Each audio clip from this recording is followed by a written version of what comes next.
If you had asked me a couple of weeks ago about the Lakers offseason and how I felt, I would have told you that Rob Pelinka and their front office have completely lost their minds. I mean, I thought it was an absolute disaster. In my opinion, the team had gotten noticeably worse. They overpaid for a bunch of mid-tier talent and gave away literally every single one of their assets for a guy that only played 5 games last season. But after sitting back, giving it some time and seeing how things have developed so far, I'm not gonna lie, I think I changed my mind. But just to be fair, even the most diehard Laker fans have to admit that a couple of weeks ago, this thing was looking pretty dire. First, losing LeBron James is catastrophic. Even at his advanced age, he was still playing super well. And there wasn't a single person left on the market that was just going to come in and replace arguably the greatest player of all time. You add that with losing Marcus Smart, Rui Hachimura,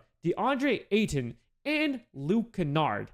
Literally your playoff starting 5 who won a whole series in the West while missing their best player and second best player for a couple of games. I mean, how do you get better when you lose all that talent? But today I'm feeling a lot different about all the things that are going on in Lakerland. And to understand why I'm starting to change my mind, we first have to understand why I hated all the things they were even doing in the first place. The first thing, of course, is losing LeBron freaking James. You can bring up age all you want, but this man was still playing at a high level. I mean, he literally showed it last year as the #1 option in a playoff victory against the Rockets. And unless you're bringing in a superstar out of nowhere, losing LeBron James is pretty much guaranteed to make you worse. But like I mentioned before, it wasn't just LeBron. The Lakers got rid of like 90% of their impactful playoff rotation. Marcus Smart, the absolute best defender on the team who did have some questionable offensive moments, but more than made up for it in the disruption he would cause every single night he was out there. Rui Hachimura, quite literally the greatest playoff shooter of all time.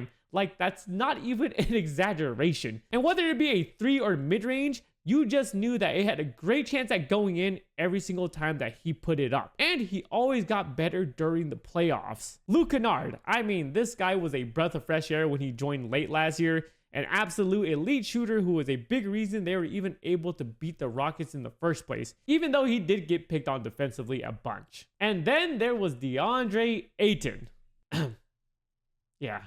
I mean, look, he wasn't the greatest at anything and was disappointing pretty much the whole year, but $8 million, come on, he definitely outplayed that. And I almost forgot, but they did also lose Jackson Hayes, who is like the perfect Luka backup center, and this is after he literally became Slovenian for that man. And then to turn around and replace that playoff winning core, Pelinka brought in Colin Sexton, Quentin Grimes, Sandro Mamukelashvili, and Walker Kessler. And in my opinion, that's an obvious downgrade. In a year where they were supposedly going all in to show Luka why LA was the place to be, and you're telling me they got worse? And look, the Lakers were my team for the last 8 years, so I'm telling you, this isn't hate. I mean, there was some people in the Lakers front office themselves that admitted they took a step back. And as for the players they got, Sexton's a decent scorer, but he's undersized and an inexperienced floor general. Grimes can be a solid 3-and-D, but is a bit inconsistent. And Mamu's pretty good as a small ball 5, but he's definitely not a Rui Hachimura replacement by any means, and is not a starting caliber 4,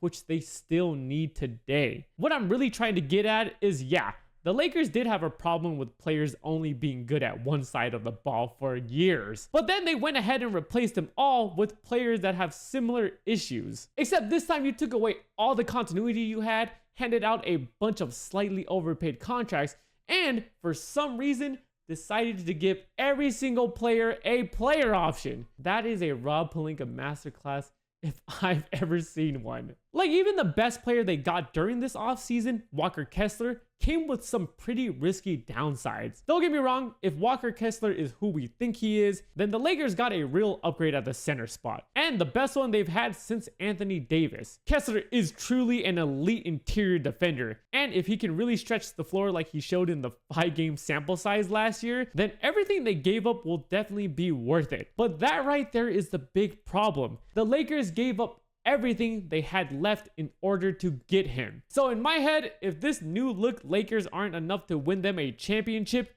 which it doesn't look like they are, then the Lakers are completely screwed. Because how are they going to get any better with a bunch of overvalued contracts and literally no assets to get off of them? Now, that's what I thought. But as the offseason went on, some things happened that changed my perspective. One of the big things is that they landed Matisse Thybulle. Now, in a vacuum, this isn't like the craziest pickup of all time. In his prime, Thybulle was one of the most disruptive perimeter defenders in the entire NBA, and his shooting percentage from the three-point line as of recently has been elite. So definitely a great wing pickup for the Lakers, especially on a minimum contract. A lot better than the $20 million that Jonathan Kuminga apparently wanted, which I personally thought would have doomed the Lakers. So, honestly, dodged a bullet there. Now, the only hesitation that anyone should have with this signing is durability and health. The only reason the Lakers were even able to get him at such a good value was because Thybulle played 30 games last year and only 15 games the year before that. But if they just do with him what magic they did with Marcus Smart last year, then I can see this signing really paying off for them. But even still, Matisse Thybulle was not the straw that broke the camel's back for me. It was something that I didn't see coming at all. And that was their Summer League players showing out. Now, I know what you're thinking. Summer League, like 90% of those players won't even see an NBA floor in their life.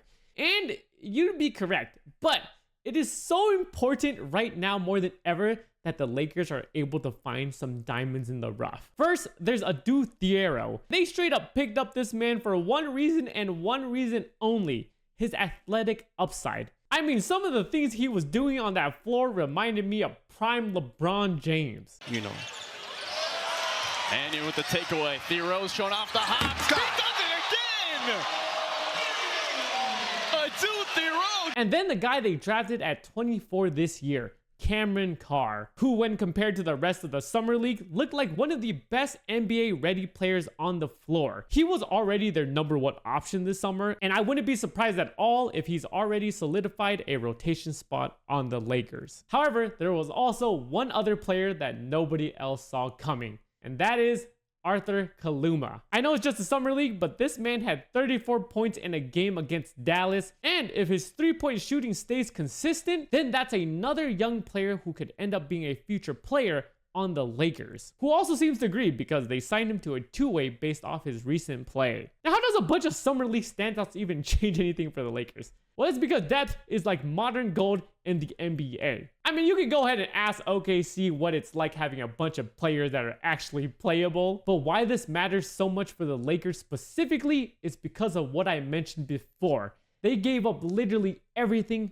for Walker Kessler. But with these players having some real NBA upside, not only can they actually play these guys during the regular season on dirt cheap contracts, but more importantly, if LA needs to make another all-in trade to land a true winning player who actually moves the needle, then these young players on cheap contracts with huge upside have actual trade value on the market. They are the exact kind of players that rebuilding teams ask for in these kind of deals. So, where do I stand on the Los Angeles Lakers now? If you asked me a month ago, I would have told you that this offseason was a desperate step backwards. Because if you viewed this offseason like I did before and just simply asked, is this year's Laker team better than last year's? I personally would have said no. I think at best you could argue it's slightly better because of Walker Kessler, but I just don't think that there's any team that can lose LeBron James and pretend that their ceiling isn't lower, especially in the short term. But if you instead view this offseason as how well did the Lakers move off of the LeBron era and into Luka's, then as much as I hate to admit it, this was a Rob Pelinka masterclass. No sarcasm this time. Anyways, let me know what you guys think in the comments. Did Rob Pelinka pull off a low-key masterclass pivot, or are all these risky moves just setting up Laker fans for eventual disappointment? That's all I got for you guys today. Feel free to like and subscribe, even if you don't like what I got to say.